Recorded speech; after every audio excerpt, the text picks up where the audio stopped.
नमस्कार। आज सोनम वांगचुक के अनशन का 5वां दिन है।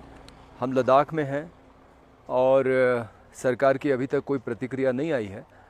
अब कोशिश ये हो रही है कि इस अनशन की आवाज़ पूरे देश में पहुँचे, तो देश में जगह जगह जो लोग इस बात को सुन रहे हों, सोनम वांगचुक जी का जो अनशन चल रहा है लेह में, उसकी वैसे तो 4 मांगे हैं, लेकिन जो 2 बड़ी मांगे हैं वो ये है कि लद्दाख को भारतीय संविधान की 6ठी अनुसूची में शामिल किया जाए ताकि यहाँ के प्राकृतिक संसाधन और यहाँ की संस्कृति सुरक्षित रहे, उसमें कोई बाहरी हस्तक्षेप न हो, और दूसरा कि लद्दाख को पूर्ण राज्य का दर्जा दिया जाए।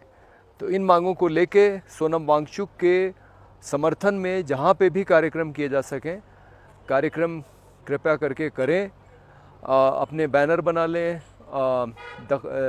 तख्तियाँ बना लें और ये लिखें कि सोनम वांगचुक का जो अनशन चल रहा है लेह में, लद्दाख में, उसके समर्थन में ये किया जा रहा है। उन्होंने 35 दिन के अनशन की घोषणा की है। 35 दिन लंबा समय होता है। सिर्फ पानी ले रहे हैं और कुछ नमक ले रहे हैं, इसके अलावा वो कुछ नहीं ले रहे हैं। तो इस तरह से बहुत लंबा वो नहीं खींच सकते हैं, इसलिए उनकी अगर जान बचानी है तो हम सब लोगों को इसमें लगना होगा और इनके मुद्दों को इस स्तर पे उठाना होगा कि सरकार के ऊपर दबाव बने कि वो उनसे बात करे और उनकी मांगों को माने। लद्दाख में यहाँ पे अभी आपको बता दें, जम्मू कश्मीर की तरह यहाँ पे कोई विधानसभा भी नहीं है। यहाँ पे 2 ज़िले हैं, कारगिल और लेह। उनकी पर्वतीय परिषद है, उसका कार्यकाल पूरा हो रहा है, उसके चुनाव होने वाले हैं।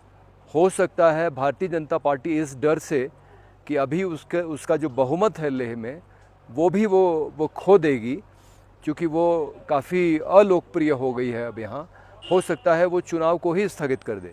तो हमें ये भी दबाव बनाना है कि कम से कम एकमात्र जो एक ऐसी इकाई है जिसमें जनप्रतिनिधि हैं, जो पर्वतीय परिषद है, जो ज़िले के स्तर पे है, एक तरीके से आप समझ लीजिए कि जिला परिषद है वो, कम से कम वो तो कायम रहे, उसके चुनाव हों।